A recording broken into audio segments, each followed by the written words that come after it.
This course is specially designed for CSS aspirants, and its core objective is to help you build conceptual clarity and score high in the examination. Hello everyone, welcome to Crash CSS. My name is Wasim Khan, and I will be your instructor for this complete course on criminology. Today, we begin with the most foundational lecture of the entire subject, which focuses on the basic concepts of crime, criminality, and criminal behavior. This introductory understanding is critically important because every advanced theory in criminology, sociology of crime, and criminal psychology is built upon these basic concepts. Without mastering these foundations, it becomes very difficult to properly understand crime trends, law enforcement challenges, and criminal justice policies, especially in analytical CSS answers. Criminology is the scientific study of crime, criminals, criminal behavior, and society's response to crime. It does not limit itself to legal definitions only. Instead, it studies crime as a social, psychological, economic, and political phenomenon. Crime is not just an individual act of wrongdoing. It reflects deeper problems within society such as poverty, inequality, weak institutions, corruption, unemployment, and social injustice. That is why criminology is one of the most analytical and high-scoring subjects for CSS when understood conceptually. In the Pakistani context, the importance of criminology is increasing rapidly. Issues such as terrorism, street crime, corruption, drug trafficking, cybercrime, domestic violence, and organized crime continue to challenge public safety and governance. Understanding criminology allows future civil servants, law officers, and policymakers to design effective crime control strategies instead of relying only on force-based solutions. In this course, you will learn what crime truly means, how criminal behavior develops, how society defines criminals, and how laws and institutions respond to deviance. This course is specifically structured for CSS, PMS, and competitive exam aspirants, where analytical clarity always matters more than rote learning. By the end of this course, you will not only understand crime academically, but also be able to analyze real-world crime problems with depth, structure, and confidence. The concept of crime may appear simple in everyday usage, but in academic study, it carries a much deeper and more complex meaning. In its strict legal sense, crime refers to any act or omission that violates the law of the state and is punishable through formal legal sanctions. This means that an act becomes a crime only when the state officially declares it illegal and assigns punishment to it. Without formal law, there can be no crime in the legal sense. However, criminology does not limit itself to this narrow legal understanding. From a sociological perspective, crime is viewed as a form of deviant behavior that violates social norms, values, and expectations. Many actions may not be legally criminal, but can still be socially condemned. For example, dishonesty, moral corruption, or betrayal of trust may not always be crimes in law, yet society strongly disapproves of them. This shows that crime exists at both legal and social levels. Psychologists define crime in relation to individual behavior and mental processes. From this viewpoint, crime may result from emotional disturbance, personality disorders, frustration, aggression, or lack of self-control. This proves that crime is not only a legal issue, but also a psychological and emotional problem. An important feature of crime is that it is relative and changes over time and place. What is considered a crime in one society may be perfectly legal in another. Similarly, many acts that were once criminal in history are no longer treated as crimes today. This demonstrates that crime is shaped by social values, political authority, and historical conditions. In Pakistan, crime is legally defined through statutes such as the Pakistan Penal Code, Anti-Terrorism Act, and cybercrime laws. Yet many serious crimes remain underreported due to fear, stigma, and social pressure. Criminology therefore trains us to analyze crime not only through law, but also through social reality.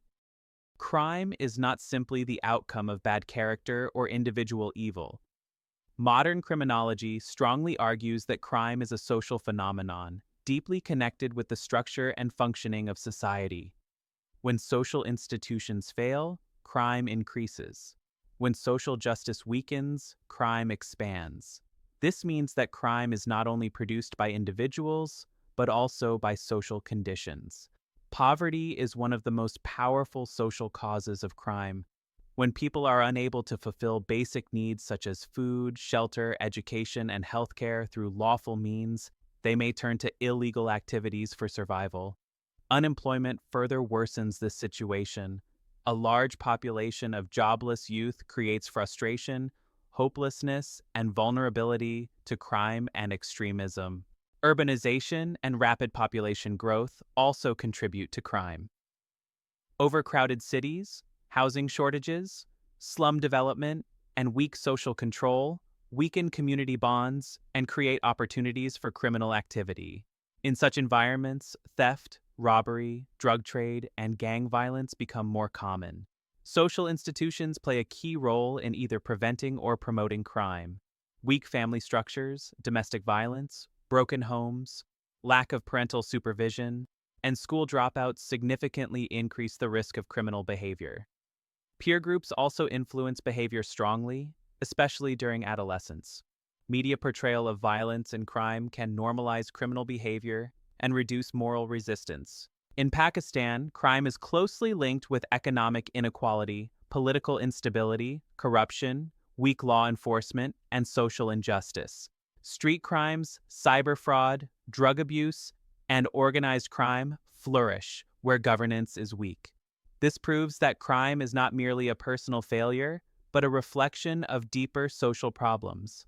Without social reform, punishment alone cannot control crime effectively. Criminality refers to the tendency, pattern, or condition of engaging in criminal behavior.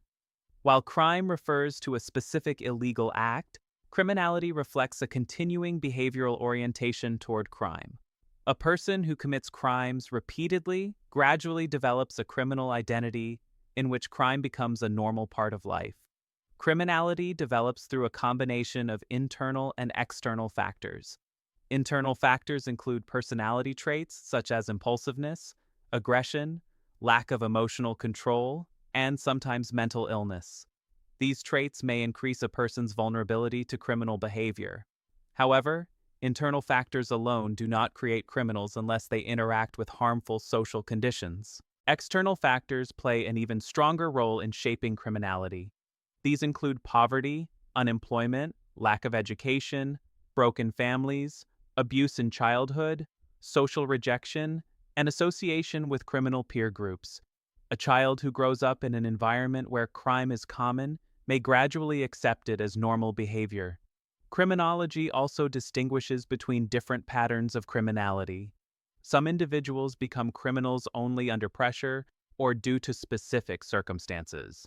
Others become habitual offenders who build their identity around crime.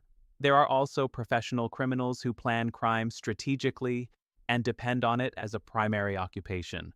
Criminality often begins at an early age due to school dropouts, child labor, street life, and absence of parental care. Many gang members, drug dealers, and street criminals are products of long-term social neglect. Understanding criminality helps the state focus on rehabilitation, education, and prevention rather than relying only on punishment. Criminal behavior refers to the actual performance of actions that violate laws and social norms. Unlike criminality, which reflects a general tendency, criminal behavior is the concrete act of committing a crime. Criminology analyzes why an individual commits a crime at a specific time under specific conditions. Criminal behavior is influenced by psychological, social, and economic factors. Psychological factors include anger, frustration, emotional imbalance, poor impulse control, addiction, and personality disorders. Social factors include poverty, unemployment, family conflict, peer pressure, and poor education. Political and institutional factors such as corruption, injustice, and weak law enforcement also shape criminal behavior. Criminal behavior can be impulsive or planned. Impulsive crimes include sudden acts of violence, domestic abuse, and street fights. These crimes are emotionally driven and often linked with anger, intoxication, or stress. Planned crimes include fraud, embezzlement, cybercrime, and organized crime. These involve careful strategy and calculation. The nature of criminal behavior directly influences punishment and rehabilitation strategies. Impulsive criminals may require psychological treatment and social support, while organized criminals require intelligence-based policing and legal accountability. Crimes committed by powerful individuals often face weak accountability, while petty offenders face strict punishment. This imbalance weakens public trust in the justice system and encourages lawlessness. Crimes are classified into various types based on their nature, purpose, and social impact. Violent crimes include murder, assault, kidnapping, rape, and terrorism. These crimes directly threaten human life and physical safety and create fear and instability in society. Property crimes involve illegal acquisition of property and include theft, robbery, burglary, vehicle theft, and fraud. These crimes damage economic security and public trust. White-collar crimes are committed by educated and powerful individuals in professional settings.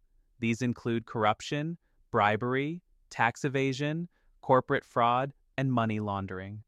Cybercrimes have emerged due to technological advancement and include hacking, online fraud, identity theft, cyber harassment, and illegal data access.